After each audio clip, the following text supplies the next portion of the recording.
السلام علیکم دوستو، کیسے ہیں آپ سب؟ امید کرتی ہوں آپ سب لوگ بہت اچھے ہوں گے، خیریت سے ہوں گے اور خوش ہوں گے۔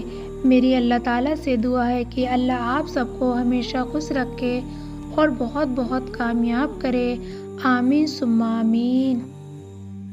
ایک شہر کے کنارے ایک چھوٹا سا گھر تھا جس میں حمزہ اور اس کی بیوی مریم رہتے تھے۔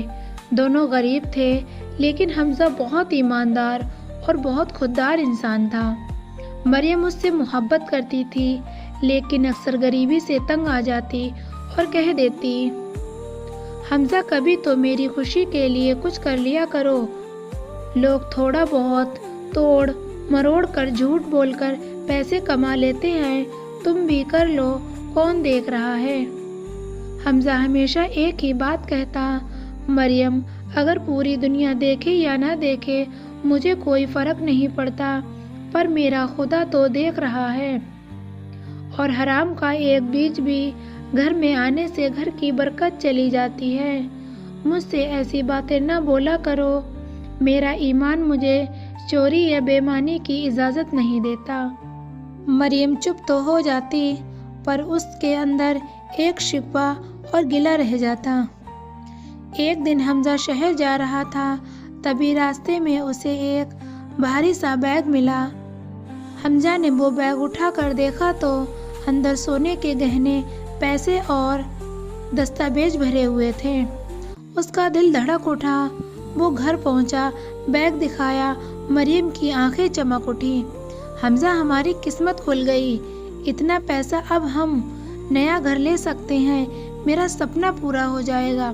حمزہ نے بیگ کو ایک طرف رکھ کر کہا، مریم یہ ہمارا مال نہیں ہے، بہت کوئی دکھی ہوگا جس نے اسے کھویا ہے، میں اسے کوشش کر کے اسے ڈھونڈ کر واپس کر دوں گا۔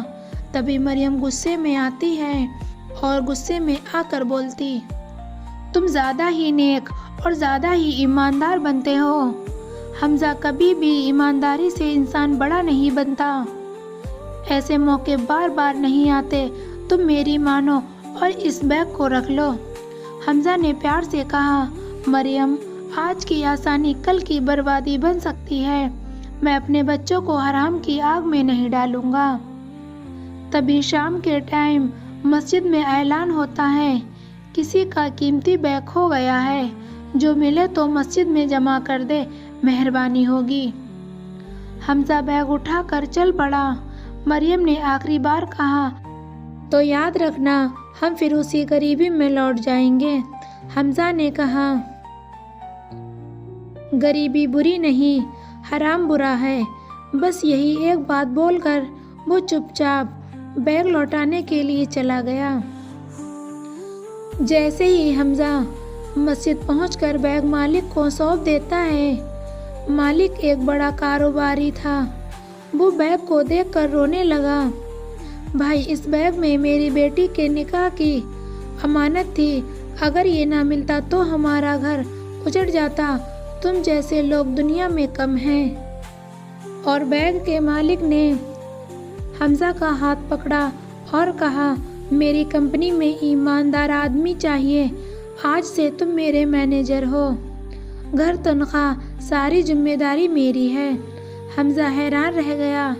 گھر لوٹتے سمے وہ دل ہی دل میں سوچتا ہے کہ شاید مریم ناراض ہوگی، لیکن جیسے ہی وہ گھر پر پہنچا، مریم روتے ہوئے اس کے پیروں میں گر گئی اور بولی، میں نے ہمیشہ غلط سوچا، آج مجھے سمجھ آیا کہ ایمانداری کبھی ضائع نہیں جاتی، بے شک اللہ بہت مہربان ہے، اور دیکھنا اس نیکی کا اجر اللہ تعالی ہمیں کبھی نہ کبھی ضرور دے گا۔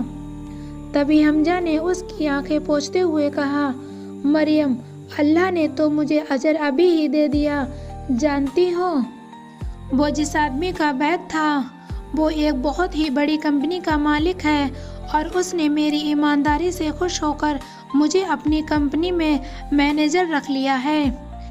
اور مریم کہتی، جب انسان اللہ کے لیے چھوڑتا ہے اللہ اس سے بہتر دے دیتا ہے۔ اور سچ میں اس دن کے بعد ان دونوں کی زندگی بدل گئی۔ گھر میں صرف پیسہ نہیں برکت، سکون، محبت اور رحمت آ گئی۔ ایمانداری میں ہمیشہ برکت ہے۔ حرام کا راستہ چاہے کتنا بھی آسان لگے، انت میں بربادی ہی دیتا ہے، اور جو اللہ پر بھروسہ کرتا ہے اللہ تعالیٰ اسے وہاں سے دیتا ہے جہاں سے اس کا گمان بھی نہ ہو۔ میرے پیارے دوستو، اگر آپ کو ہماری یہ ویڈیو پسند آئی ہو تو ویڈیو کو لائک کریں اور چینل کو سبسکرائب ضرور کریں۔